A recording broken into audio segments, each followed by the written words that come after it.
Primero, buenos días a todas, a todos.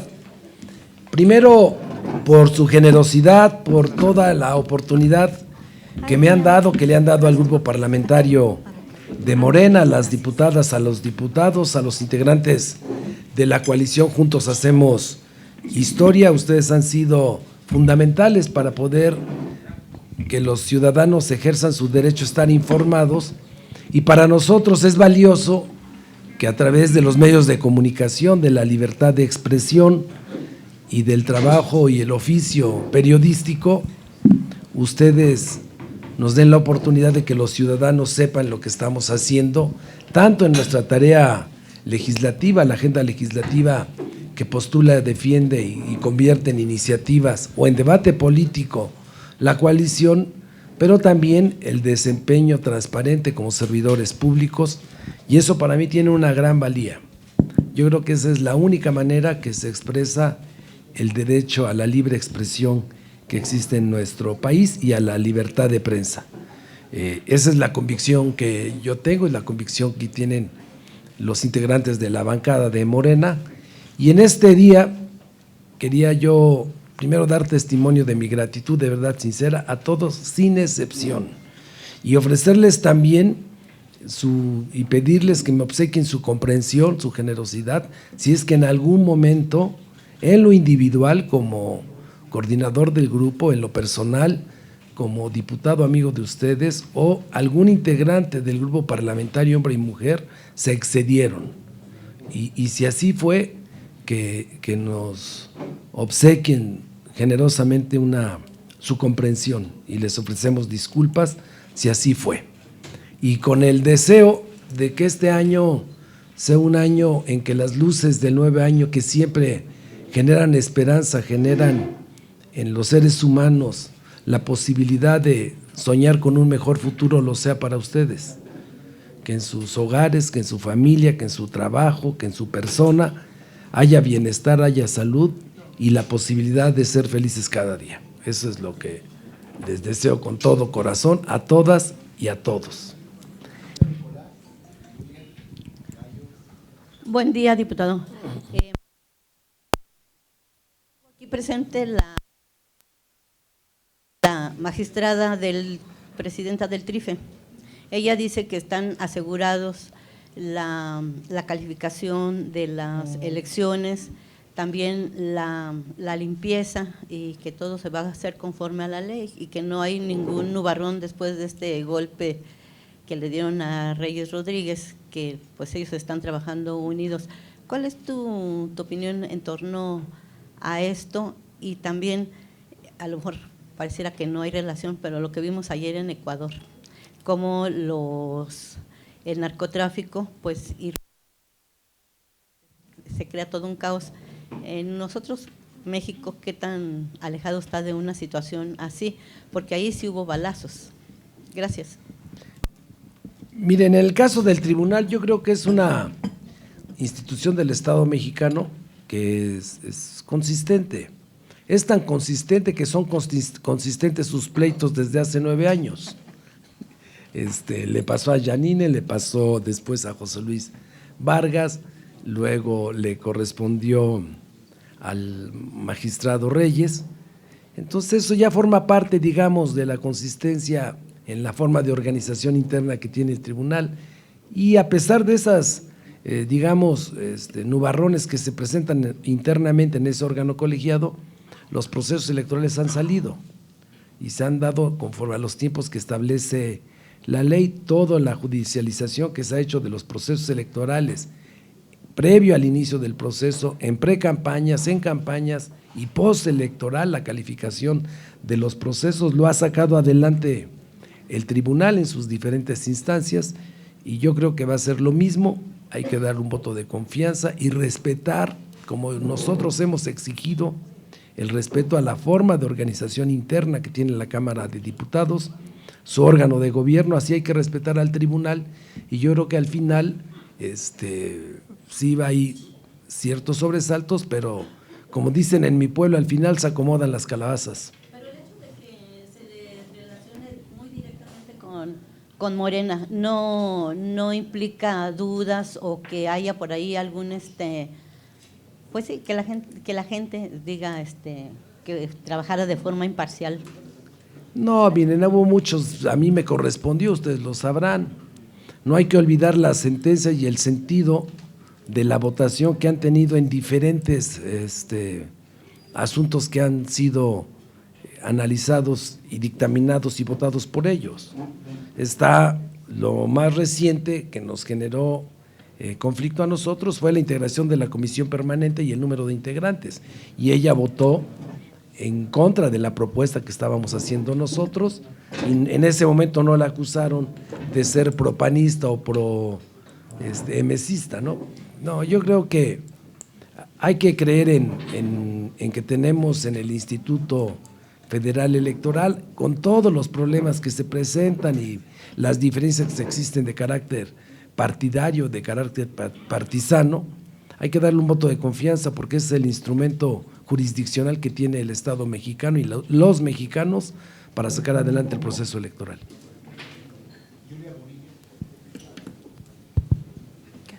Buenos días, diputado. Pues primero preguntarle justo en tema electoral sobre esto que ya menciona, lo mencionaba mi compañera Margarita, de la violencia. En México, pues datos de organizaciones señalan que hay un aumento de la violencia político-electoral. ¿No sentiría que se está viendo rebasada quizá la estrategia, pues también considerando que ya se habían anunciado estrategias justamente pues para desde la Federación abonar a la protección de los candidatos? Bueno, con relación a la seguridad que se debe de garantizar, primero es una obligación del Estado mexicano garantizar la seguridad, la integridad física de las personas y de su patrimonio. Esa es una obligación de los tres ámbitos de gobierno, no solo del gobierno federal, es responsabilidad primaria de los estados. Y ahí lo dice también otros diputados de otros partidos, concretamente el diputado Moreira lo ha señalado, que los gobernadores deben de jugar un papel más protagónico porque la Constitución se los obliga. No deben de dejar solo la responsabilidad del gobierno federal y al gran esfuerzo y despliegue que está teniendo la Guardia Nacional con sus 130,000 elementos, que está en proceso de consolidación como un instrumento de seguridad de los mexicanos en materia de seguridad pública. Pero todo el sistema, los sistemas estatales de seguridad deben de ser reforzados y ahí el INE debe de jugar un papel preponderante, exigiendo con los diagnósticos que se tienen, tiene que ser un ejercicio de coordinación entre los tres ámbitos de gobierno, los municipios, que es donde más endeble está el sistema de seguridad, los estados que fortalezcan sus mecanismos de comunicación y de coordinación. Hay muchos estados donde los propios sistemas de comunicación, de radiocomunicación entre municipios no se hablan. Y ustedes, hay zonas metropolitanas de varios lugares donde el celo absurdo entre presidentes municipales o ayuntamientos impiden que de un municipio a otro que los divide una calle pueda haber comunicación a través de la radio de comunicación o compartir y enrutar las cámaras de seguridad.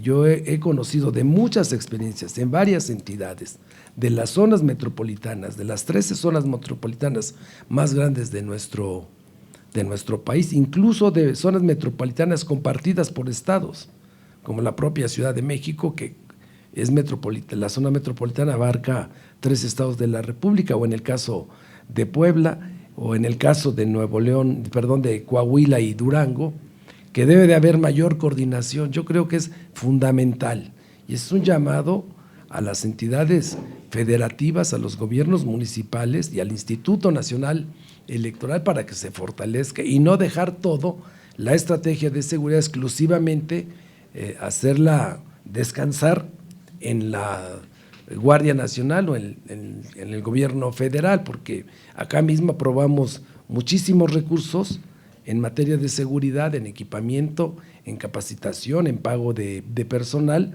y no ha habido la continuidad en todos los casos, las academias. Entonces, en 6 meses es importante que con lo que se tiene se establezcan mecanismos de coordinación, de comunicación entre los 3 ámbitos de gobierno con un rol fundamental por parte de los estados. Es lo que yo pediría. Gracias, coordinador. Buenos días a todos. Preguntarte así en un análisis de honestidad, ¿de verdad el país va bien en lo económico, en la seguridad, en lo social? Porque, digo, independientemente de que yo pienso así y es mi forma de libertad de expresión, hay localidades que hasta con drones los atacan. Michoacán no se puede ir, Zacatecas, o sea, es una violencia imparable. Entonces, yo no sé ahí si ustedes creen que México esté caminando bien. Esa sería mi pregunta. ¿O qué hay que hacer? Porque la verdad es que la política de abrazos y no balazos, pues para mí no está funcionando. Y no es que vayan y los mátenlos en caliente, no. Que haya inteligencia y que detengan esos grupos, porque ¿cómo voy a saber si un cuate va a mandar un dron y no sepan quién es? Entonces, algo está fallando, y si no sé si ustedes con eso resuman que sí México va bien, la inflación está por todo, hasta arriba. Entonces, bueno, ese es el tema. El otro tema que les quiero preguntar es sobre su agenda legislativa. ¿Qué traen? ¿Qué van a proponer? Pues hay dos iniciativas preferentes que va a mandar el presidente. No sé si esas van a salir, que me hablen un poco de la agenda legislativa. Gracias. Bueno, primero de cómo está el país. Pues mira, el mejor juez, el mejor economista, el mejor sociólogo, antropólogo que puede evaluar al país es la gente, son los ciudadanos. Pero también podemos hacer uso nosotros de mecanismos de evaluación, no solamente del desempeño, por lo que digamos nosotros en nuestra narrativa como integrantes del movimiento.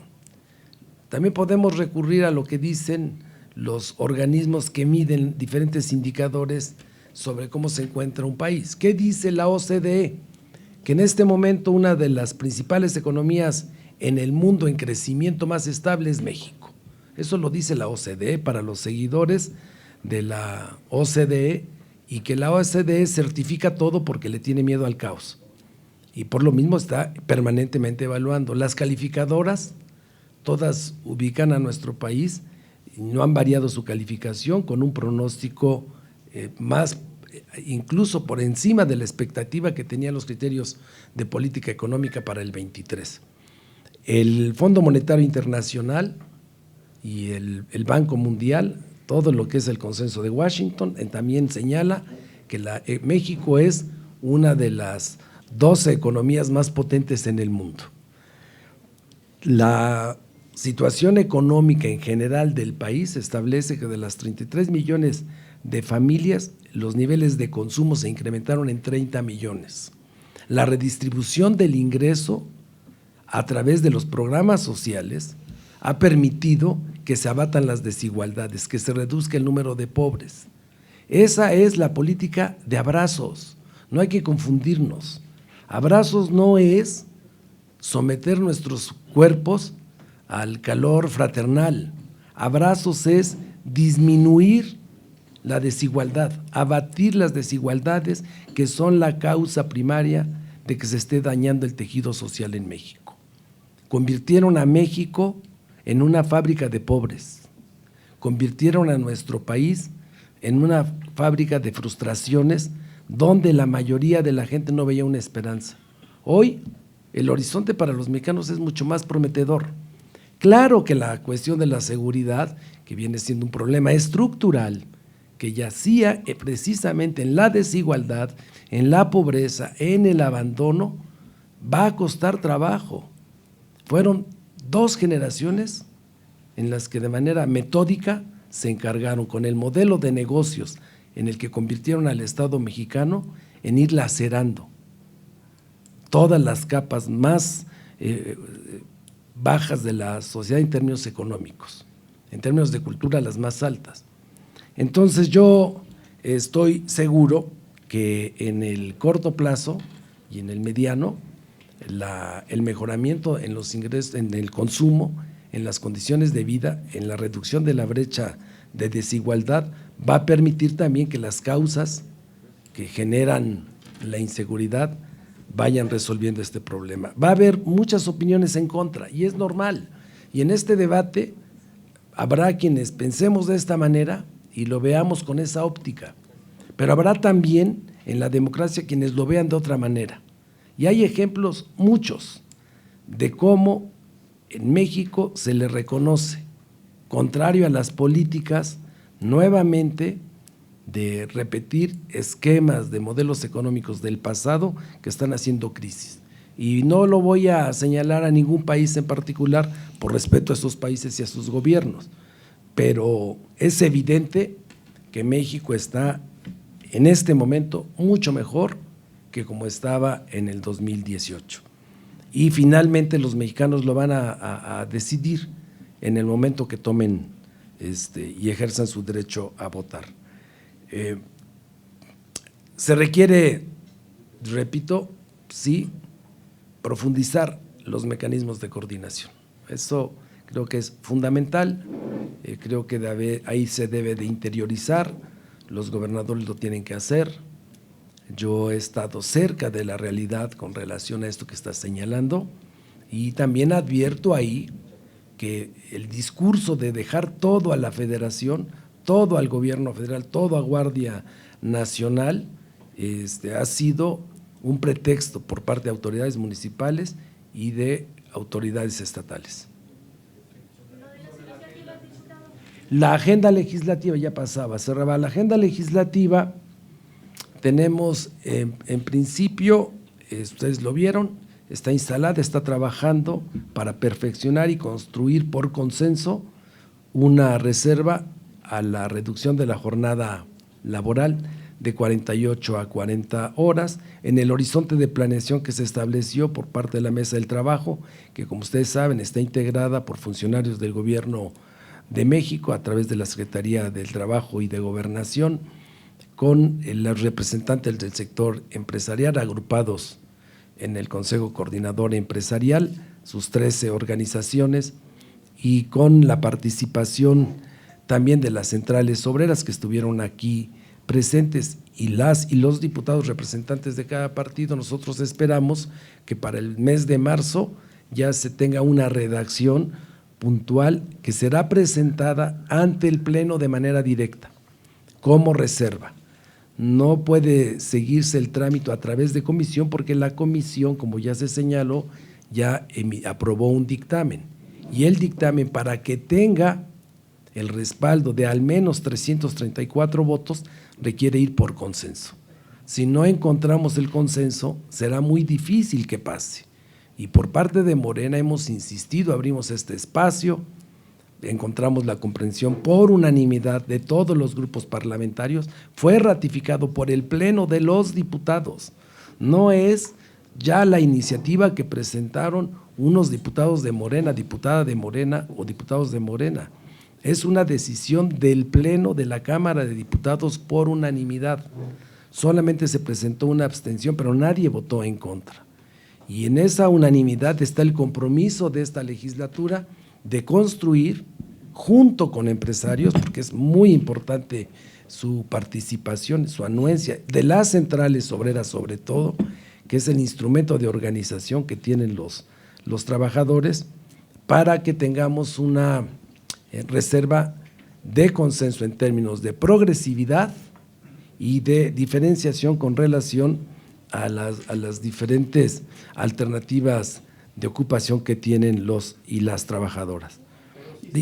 Esa es una. Y la otra es, complemento el mismo artículo 123, y en esta idea de los abrazos traducidos en políticas públicas de gobierno para mejorar las condiciones de la clase trabajadora, está que quede garantizado, como están los programas sociales, que en la Constitución se establezca que los incrementos al salario mínimo nunca podrán ser por debajo del crecimiento de la inflación que se registre en el momento que se esté aprobando hacia finales del año, en el último trimestre del año, el presupuesto de egreso y los criterios generales de política económica para arrancar el año, como el caso de hoy, pero que no está en la Constitución, con incrementos del 20%. Y también en paralelo, que definir la redacción, veremos cómo viene la iniciativa del presidente, para que las pensiones y jubilaciones de los trabajadores, pensemos en médicos, pensemos en maestros, en enfermeras, que le prestaron 30, 40 años, y hay muchos maestros, hay muchas enfermeras, médicos que no hacen uso de su derecho a la pensión y a la jubilación porque aún tienen compromisos de vida que les obliga a garantizar un nivel de ingreso, y la pensión está muy castigada. Ahí se requiere un ejercicio, corridas financieras, estudios actuariales, que permitan que de manera casuística se pueda establecer cuáles son los parámetros que estarán establecidos en la pensión digna para los pensionados y jubilados. Gracias. Coordinador, permítame regresar al asunto de la seguridad. Sabemos que está muy crispado el país, que los niveles se han incrementado. Me supongo que ustedes ya deben de tener un mapeo de los puntos rojos que no hay que transitar. ¿Considera usted que debe de haber una serie de recomendaciones para los candidatos para que no se acerquen precisamente a estos puntos rojos y no sean parte de una estadística pues negra? Y la segunda, hay muchas áreas acéfalas en el Instituto Federal Electoral. Ayer decía la presidenta magistrada que se le tuviera confianza, y usted lo acaba de decir, que se le tenga confianza, que se le dé un voto. Sin embargo, estas áreas son importantes. ¿Qué recomendaría usted a las autoridades? Porque ya tienen el tiempo encima precisamente para el gran proceso electoral. Gracias. Mire, primero respetar la autonomía, con encargados de despacho que lo han venido haciendo, no de ahora, desde que se empezó a reconfigurar y se perdió la hegemonía de dos personas y que tenían casi palabra de rey, y el control monopólico del instituto, que ya no, ¿cómo se llamaban? No, se llaman, no. Le mando un saludo a Lorenzo Córdoba, ya sabe que lo quiero, le reconozco muchas cosas. Pero bueno, él tenía él y Ciro tenían un control casi monopólico, ¿no?, del instituto. Cuando se abren procesos más abiertos, más transparentes, pues viene este impasse, digamos, pero que no obstaculiza el funcionamiento del instituto. Están trabajando. Yo tuve la oportunidad de platicar con nuestros representantes ante el Instituto Nacional Electoral, ante el Consejo, para que me compartieran si, conforme a los programas de capacitación, de reclutamiento de todo el ejército solidario de mexicanas y mexicanos que van a participar en el proceso electoral, había algún retraso. Me dijeron que no. Por lo que hace a la aprobación del presupuesto que le hizo esta Cámara, también se privilegió todo el proceso electoral, no solamente para el instituto. Ustedes sabrán y recordarán que en el Tribunal Federal Electoral venía una reducción de arranque por parte de la Secretaría de Hacienda de más de 600 millones de pesos. Acá en la Cámara lo ajustamos y cuentan con los recursos tanto el tribunal como el instituto para sacar adelante los trabajos, y lo demás es un tema de organización, pero que cada una de sus direcciones generales no dependen de su titular, sino de un equipo comprometido, capacitado, y ahí hay que reconocer que después de 30 años sí hay una institución consistente, medio gastalona, sí, pero profesional es el Instituto Nacional Electoral. Y con relación a advertir, creo que sí lo está trabajando el partido, lo está haciendo la coalición, lo están haciendo los gobiernos, el propio instituto, para advertir a aquellos lugares donde puede haber situación de riesgo o que estén en amarillo para no llegar al semáforo en rojo. Sí, buenos días, coordinador. Regreso a la misma pregunta de seguridad. Una tercera parte del territorio está ya dominado, aunque no lo quiera creer el gobierno, por el crimen organizado. Y esto pues pone de nervio a la gente. Mucha gente no saldría a votar precisamente por eso, y los ejemplos los hemos visto recientemente por la televisión, donde se lucen con armas de fuego y no hay ni siquiera la Guardia Nacional que los detenga. Yo sé que es corresponsabilidad desde el municipio, el estado y el gobierno federal. Sin embargo, ¿cómo le van a hacer o cómo le va a hacer el gobierno federal junto con los partidos políticos para evitar que por esto es decir, por el miedo, se judicialice los resultados de los comicios, porque pues puede haber robo de urnas, puede haber quema de urnas, puede suceder todo y se empieza a judicializarse los resultados. ¿Se podría llegar a eso o se puede evitar eso? Yo creo que todas las acciones de prevención son necesarias. Lo que decía, tener un tablero de control de riesgos es fundamental. Hay gente experta en la construcción y elaboración de tableros de control y de tableros de riesgo. Por ejemplo, acá el diputado Rosendo es especialista en eso, fue secretario de gobierno en su estado y sabe, y en materia, por ejemplo, de epidemiológicas, acá también el doctor es experto y también se hacen tableros para advertir, para señalar y para anticipar, para no generar acciones reactivas, que va a haber acciones de reacción, pero tiene que haber primero acciones de prevención. Y creo que ese también incluso tiene que ver con un mecanismo de seguridad y de comunicación. Seguridad y que tiene que haber la reserva, el sigilo necesario.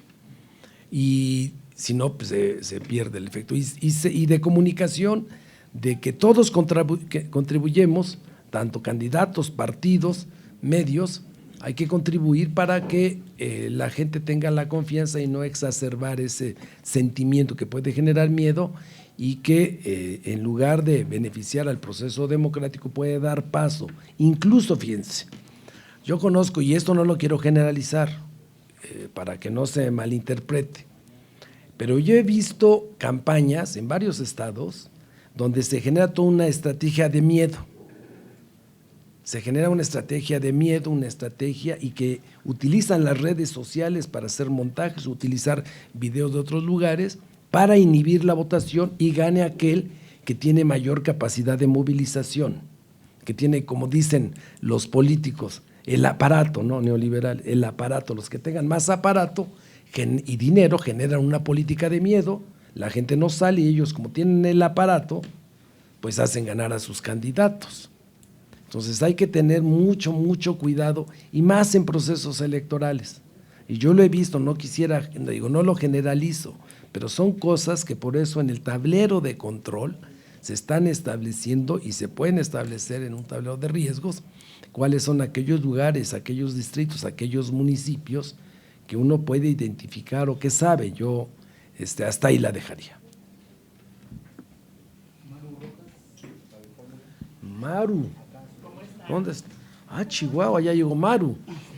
Como diría el inolvidable, ya llegó Maru. Pues está flanqueado por 2 diputados cuyos estados están hoy también, perdón que sigamos insistiendo en esto de la seguridad, estamos alejados de lo que sucede hoy en Ecuador. Acaba usted de mencionar que algunos medios en algunos estados, no generalizando, atizan.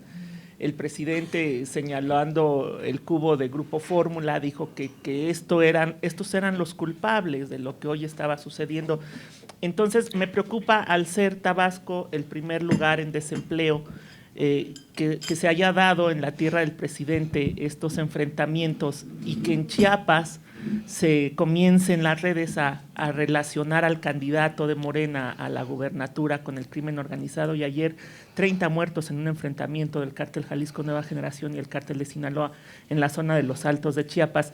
Son focos rojos que, al ser millones de personas y nuestro territorio tan grande, no comparado con Ecuador, pues estamos empezando a minimizar o a normalizar o a hacerlo como normal. Lo que buscamos quizá es una respuesta, sino del gobierno, de los representantes de Morena, en este caso en el legislativo, de alguna acción que pudiera dar confianza a la ciudadanía. Gracias. Gracias, Maru. Me dio un codazo acá mi Rosendo, el diputado. Rosendo, él es de Tabasco, él fue secretario, él conoce como nadie la realidad de Tabasco, y yo le voy a pedir que para hablar específicamente de este asunto, por conocerlo él y vivirlo, pudiera dar respuesta. Sí. Gracias, coordinador, gracias por la confianza. Buenos días a todas y a todos, feliz año. Voy a ser muy concreto. En el caso de Tabasco, evidentemente hubieron algunas acciones el día 22 y luego el día 4 de enero, el 22 de diciembre y el 4 de enero, que no responden a la realidad de lo que se vive en el Estado. Les quiero poner un ejemplo. Lo del 4 de enero fue una acción concertada de algunos grupos que robaron centros comerciales. Yo les aseguro que no ha de haber sido algún monto significativo, porque ustedes saben que lo que son las tiendas de conveniencia, cada cierto tiempo, cada hora, cada cierto monto lo guardan en una caja fuerte, pero era más el afán de generar una percepción, de generar miedo, sobre todo siendo el estado de origen del presidente de la República. Por eso es que ha habido de manera inmediata una reacción de parte de los trabajos conjuntos del gobierno federal y estatal. Al día siguiente llegaron muy temprano por la mañana elementos de las Fuerzas Armadas y se está trabajando conjuntamente con las autoridades del Estado para pues, poder enfrentar esta situación, que realmente les insisto, a ver, revisen ustedes las estadísticas. Cuando se inició este gobierno, en el 2018, Tabasco era de los primeros lugares en índices de secuestro, en índices de ejecuciones. No quiero minimizar y decir que no hay problemas en la entidad, pero estamos hoy incluso muy distante de la media nacional en secuestros, o sea, prácticamente se redujeron en un 80 o 90% los secuestros en la entidad. Y también tengo que comentarlo, o sea, alguna vez tuve la oportunidad de trabajar para un medio de comunicación y yo sé que lo que es Semana Santa, lo que es el periodo decembrino, a veces no hay tantas notas, y me tocó ver que lo del 22 lo estuvieron replicando, el 23 y el 24, y lo digo con mucho respeto, algunas imágenes no correspondían a la realidad. Por ejemplo, hubieron vehículos quemados el día 22, sí, en la noche, pero la imagen que más sacaban era el de un vehículo que se quemó en la mañana, de una señora que le hizo cortocircuito abajo de un distribuidor vial que se está construyendo, su vehículo. Y esa era una imagen que estaban repitiendo, y no era una imagen que tuviera conexión con los hechos que se habían dado una noche anterior. Entonces, lo digo con mucho respeto, pero también a veces, y no es culpa de ustedes, quizás les llega, o no es culpa de los que editan, les llega la imagen y la combinan, pero esa imagen en sí, el vehículo que estaba abajo del distribuidor vial, fue un cortocircuito que se generó. Entonces, insisto, hay una realidad, como en todas partes, hay delincuencia, pero hay un trabajo conjunto entre el gobierno federal y el gobierno del estado, y les reitero también, revisen los índices. Tabasco hoy es de los lugares más bajos en índice de secuestro y también es de los más bajos en el tema de las ejecuciones. No, fíjate que nosotros acá por hábito echamos para atrás los moches aquí. El ramo 23 desapareció. A nosotros nos correspondió, a la mayoría de los que estamos aquí, bueno, al menos a dos, a Leida y a tu servidor, participar en la desaparición del ramo 23, que no existiera, que se alejara el modelo de cuotas y de cuates y de moches. Desapareció el moche y entonces no existe. ¿Qué es lo que sí existe? Ustedes lo han sabido, para todos los desastres naturales, para acciones desde nuestra primera legislatura. Cuando llegamos acá cedimos parte de nuestra dieta para apoyar en aquel momento a las universidades Benito Juárez, que no tenían presupuesto porque no había llegado aún el gobierno de la Cuarta Transformación, y en el tiempo previo a la llegada del gobierno nosotros apoyamos a los maestros solidarios con nuestra dieta entre septiembre y diciembre. Y después hemos apoyado también a los damnificados por el temblor desde el del 17, porque no habían encontrado respuesta y cedimos. Y eso no es moche, esa es solidaridad, esa es fraternidad, esa es una demostración de una de las premisas que animan al movimiento de amor con amor se paga.